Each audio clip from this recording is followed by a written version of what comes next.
ও দুই একটা মুরগি যদি মাছ না পায় তাহলে ধরে খেয়ে নেয়। আমরা ওই মুরগির যে ক্ষতি, সেটার ক্ষতিপূরণ যাদের মুরগি তাদেরকে দিয়ে দিব।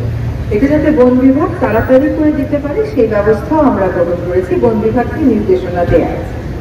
তো আমরা আজকে যে প্রচার অভিযানটা শুরু করেছি, আমরা জানি যে মানুষ এটা সম্পূর্ণ ভুল ধারণা থেকে করে, তারা কিন্তু তাদের সেই ধারণা থেকে সরে আসে।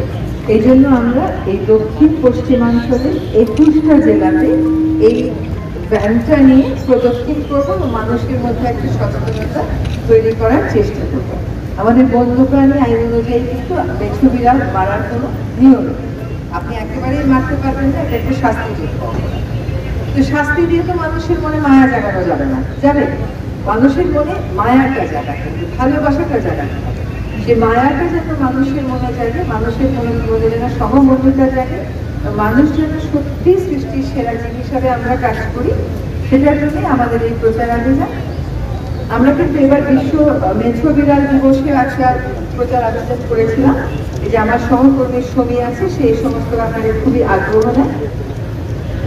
প্রকৃতি থেকে যখন একটা জিনিস চলে যাবে, একসময় আপনি আপনার বাচ্চাকে ছবি এঁকে দেখাবেন এখানে মেছো বিড়াল ছিল, সেটা আমরা না করি। আমার বাচ্চাও যেন মেছো বিড়ালটা দেখতে পায়, আমার বাচ্চাও যেন বাঘটা দেখতে পায়। আমরা সেরকম ভাবেই যেন চলাফেরা করি, আমাদের কার্যক্রম পরিচালনা করি, সেই আহ্বান সকলের প্রতি রাখছি। আমাদের সাথে আমাদের আজকে বিভাগীয় কমিশনার মহোদয় আছে, আমি আপনাদের সকলকে সাথে নিয়ে, এবং আমাদের বন সংরক্ষক মহোদয় আছে, আপনাদের সকলকে সাথে নিয়ে আমি আজকে এই যে প্রচার অভিযানটা হবে 21টা জেলাতে